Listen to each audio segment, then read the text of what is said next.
उधर यमन में 8 साल से खत्म होने का नाम नहीं ले रहे युद्ध की वजह से अमेरिका ईरान पर बुरी तरह भड़क गया। उसने यूएन की सिक्योरिटी काउंसिल में ईरान को घेरा। अमेरिका ने कहा कि उसके पास बाकायदा सबूत हैं कि यमन के हूथी विद्रोहियों को ईरान लगातार हथियार दे रहा है और दावा किया कि 10 दिन पहले ही अमेरिका ने ईरान से हूथी विद्रोहियों के लिए हजारों AK-47 लेकर चली एक नाव भी इंटरसेप्ट की थी। यमन में 2014 से वहां की सुन्नी सरकार और शिया हूथी विद्रोहियों के बीच सत्ता की लड़ाई छिड़ी हुई है।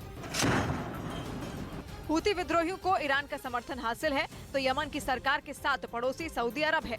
अमेरिका ने कहा कि यमन की लड़ाई इसलिए खत्म नहीं हो पा रही क्योंकि ईरान हूथी विद्रोहियों के पीछे खड़ा है। वो उन्हें हथियार देकर युद्ध की आग में घी डालने का काम कर रहा है।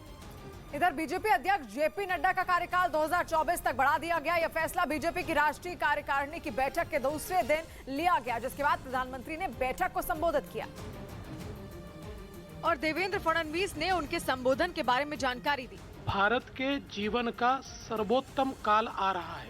हम लोग मेहनत में पीछे न रहे। सूत्र बता रहे हैं कि पीएम ने अपने संबोधन में बीजेपी नेताओं को सभी धर्मों के लोगों से मिलने और चर्च जाने को कहा। साथ ही उन्होंने सभी को साथ लेकर चलने की सोच के साथ आगे बढ़ने का निर्देश दिया। इस बीच दिल्ली की पुराना किला में पुरातत्व विभाग की टीम ने खुदाई शुरू कर दी है और इतिहासकारों का ये मानना है कि पुराना किला का इतिहास कम से कम 2,500 साल पुराना है और इसका ताल्लुक महाभारत के पांडवों की राजधानी से हो सकता है और इसीलिए पुरातत्व विभाग ने नए सिरे से किले की जमीन को खोदना शुरू कर दिया। मजदूर इत्मीनान से खुदाई करते रहे और जमीन से निकलने वाली हर बारीक से बारीक चीज पर अधिकारी नजर रखे रहे। माना जा रहा है कि महाभारत के पांडवों की राजधानी से पुराना किला का ताल्लुक हो सकता है। स्टडी की जाए कि आखिर में ये पांडवों की राजधानी थी या नहीं, उसके सबूत सामने आते हैं तो उसे कनेक्ट किया जा सकेगा। यमुना नदी के किनारे बना पुराना किला दिल्ली के सबसे पुराने किलों में एक है और इतिहासकारों का मानना यह है कि पुराना किला में हजारों साल के इतिहास के सबूत मौजूद हैं। पुराना किला पर पुरातत्व विभाग पहली बार इतना गंभीर नहीं हुआ,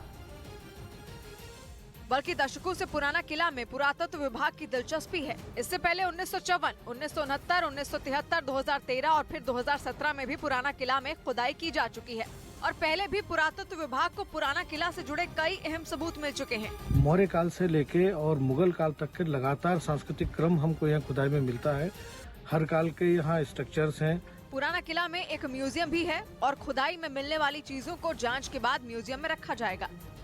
उधर आटे के लिए लंबे वक्त से तरस रही पाकिस्तान की जनता ने शहबाज शरीफ सरकार के खिलाफ विरोध का बुगुल बजा दिया है। बढ़ती महंगाई की वजह से पाकिस्तान की हालत इतनी खराब हो चुकी है कि लोग खाने पीने की चीजों के लिए मारपीट तक करने लगे हैं और अब तो गुस्साई जनता ने पाकिस्तान सरकार के खिलाफ हल्ला बोल दिया। इस विद्रोह का सबसे ज्यादा असर पाकिस्तान के कब्जे वाले कश्मीर के गिलगित बाल्टिस्तान में देखने को मिला, जहां लोग पहले से ही पाकिस्तान सरकार पर भेदभाव का आरोप लगाते रहे हैं, लेकिन आटे की भारी किल्लत ने उन्हें सड़क पर उतरने के लिए मजबूर कर दिया। आटे की कमी से परेशान सैकड़ों लोगों ने वहां के कई इलाकों में प्रदर्शन किया। इस दौरान कुछ जगहों पर आगजनी भी की गई। एक इलाके में इकट्ठा हुए लोगों ने शहबाज शरीफ सरकार के खिलाफ जमकर नारेबाजी भी की।